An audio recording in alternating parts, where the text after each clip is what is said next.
When you see that trading is done not by consent, but by compulsion, when you see that in order to produce, you need to obtain permission from men who produce nothing, when you see money flowing to those who deal, not in goods, but in favors, when you see that men get richer by graft and pull than by work, and your laws don't protect you against them, but protect them against you, when you see corruption being rewarded and honesty becoming a self-sacrifice, you may know that your society is doomed. Hello YouTubers, Alaska Prepper here. Before I start, ladies and gentlemen, I want to thank one of our community members who sent me this article. Although this article is dated April 7th of 2021, it is extremely relevant. Let me go ahead and start off by asking you all, do you all know what Event 201 is and when it occurred?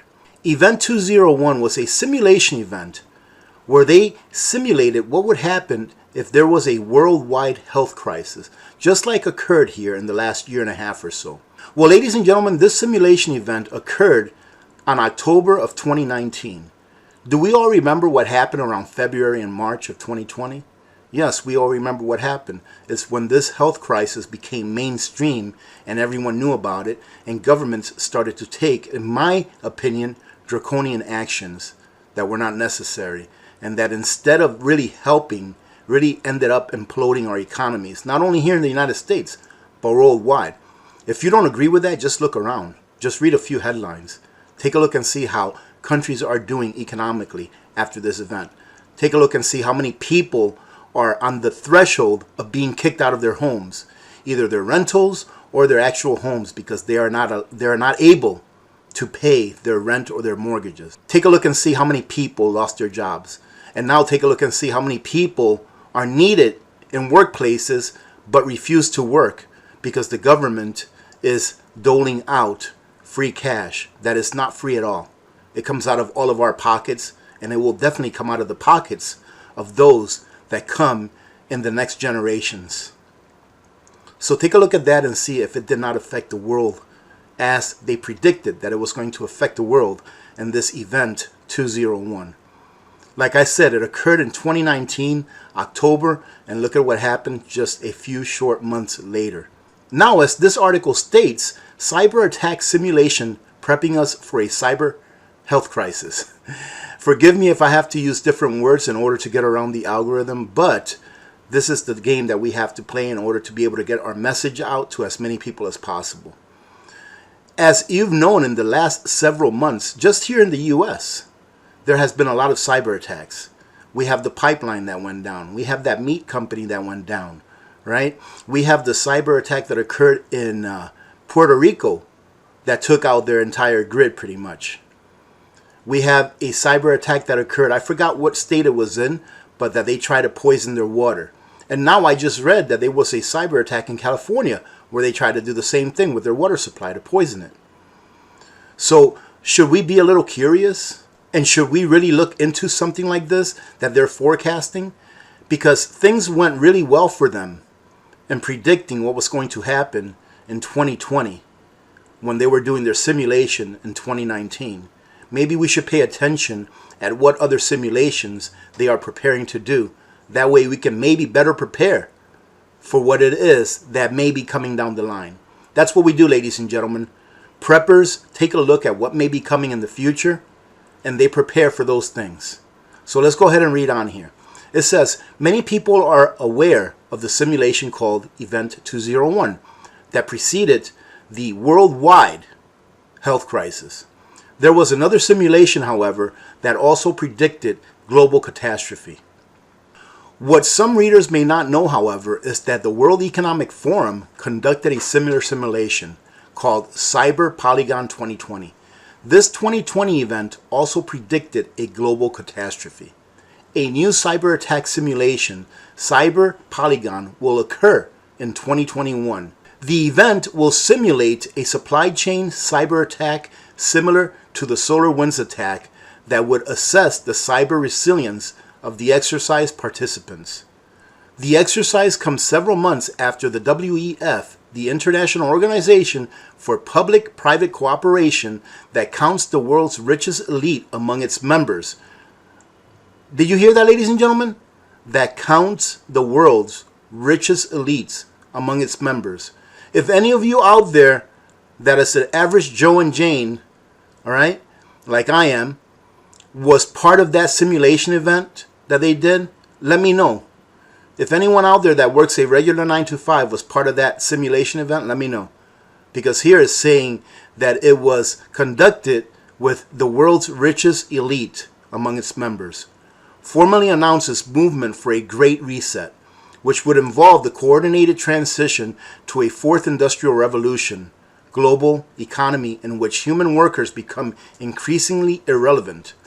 This revolution, including its biggest proponent, WEF founder Mr. Schwab, has previously presented a major problem for WEF members and member organizations in terms of what will happen to the masses of people left unemployed by the increasing automation and digitalization in the workplace. Ladies and gentlemen, you know what I have to say about that? Back in the early 1900s, when the automobile first came out, what was the main mode of transportation? It was horses and buggies. All right? So those people that drove horses and buggies for a living, for whatever purpose, whether it was to transport goods, transport people, whatever, once the automobile came out, they all found themselves out of business. But there was a transition period in which they were able to regain employment in a different part of the economy, since the new part of the economy didn't include horse and buggies anymore. I personally believe that even with technology, eventually people will end up finding a reason to exist. They will be able to participate and contribute to society and not only have to be given a paycheck by government every month.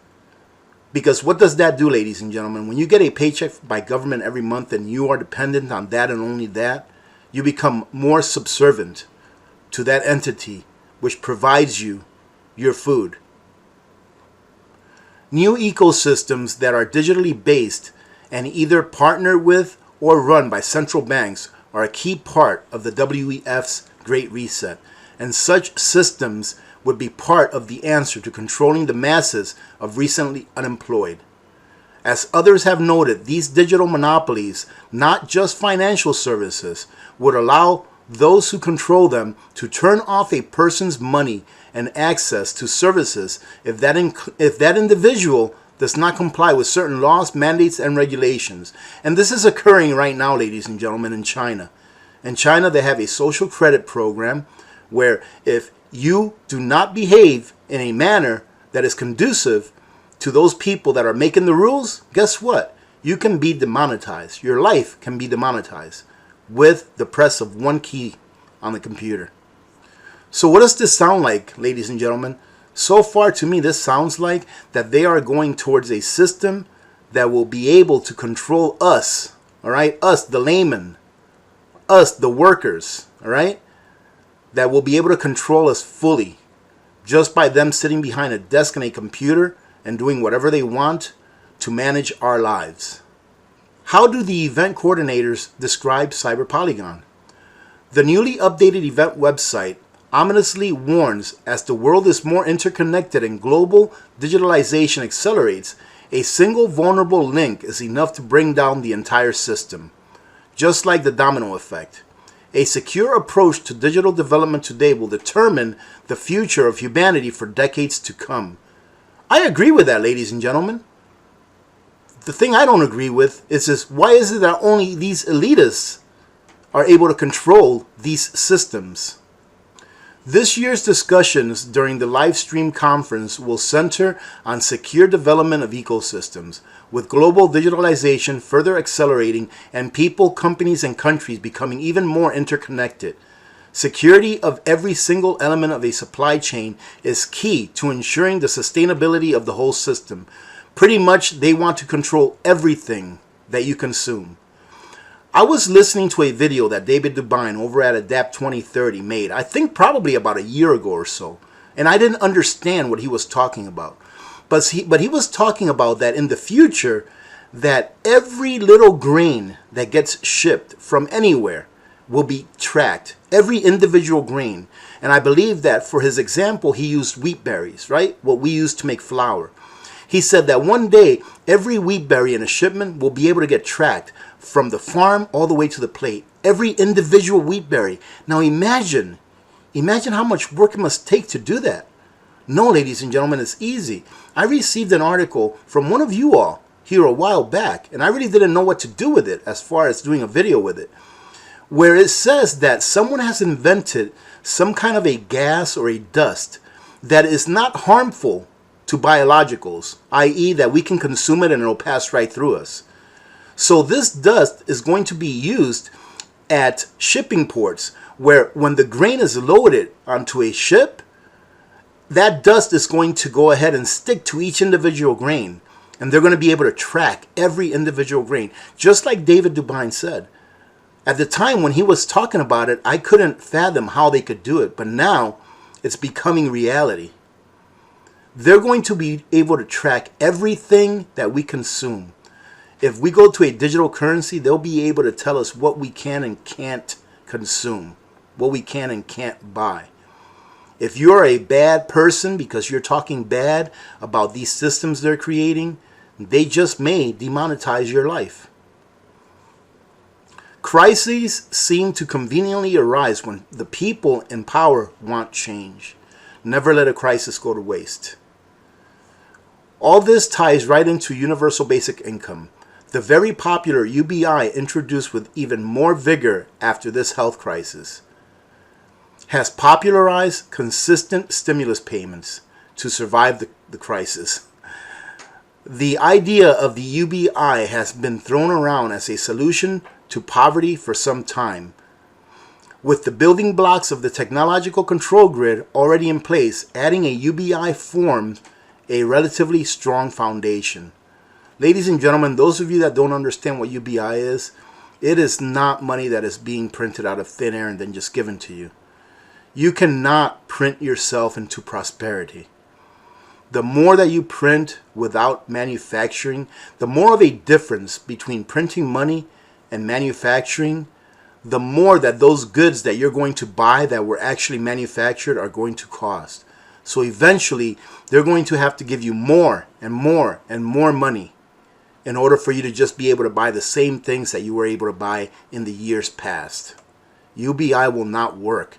It may work for a very short period of time, but once there's so much money in the system that it outpaces the supply of things, you're not even going to be able to buy anything with that UBI that you're getting. And therefore comes the control.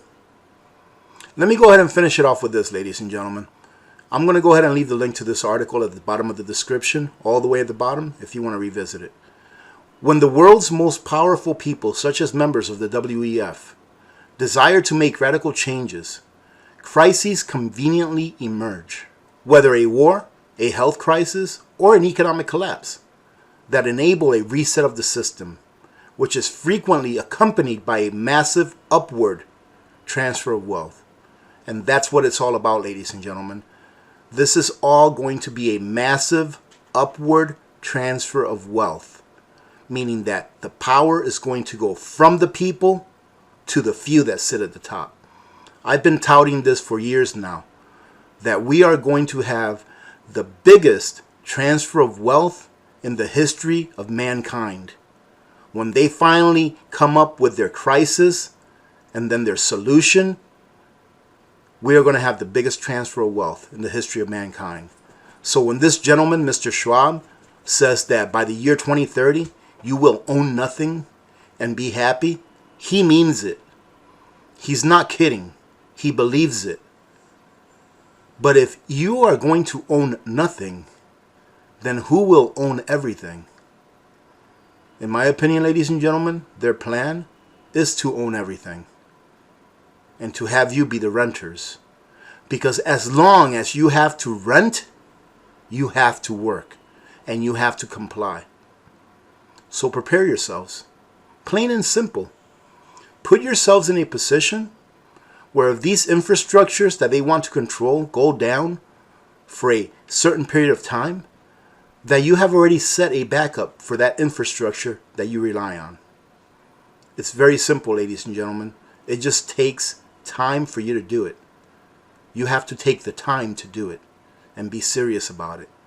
A lot of people are going to be hurt when this massive transfer of wealth, when this upper massive transfer of wealth occurs. A lot of people are going to be hurt. You think there's a lot of homeless people now? Just wait. There's going to be more. So prepare now while you still have the chance.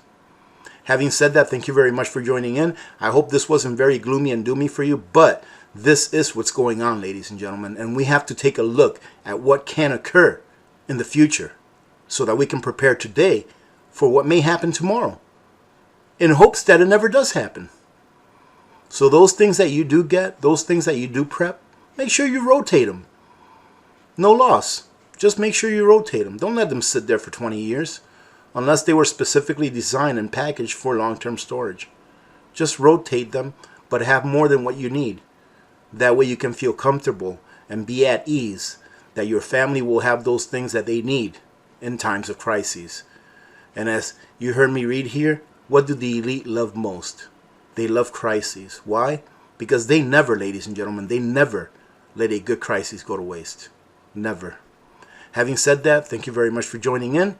Remember to be good to each other. When good people do good things happen. Remember to reach one, teach one, and repeat. If we all did this, the world would be a better place, and you know that it will be a better place. Many blessings to every one of you and your families. I'm Alaska Prepper. I'm out.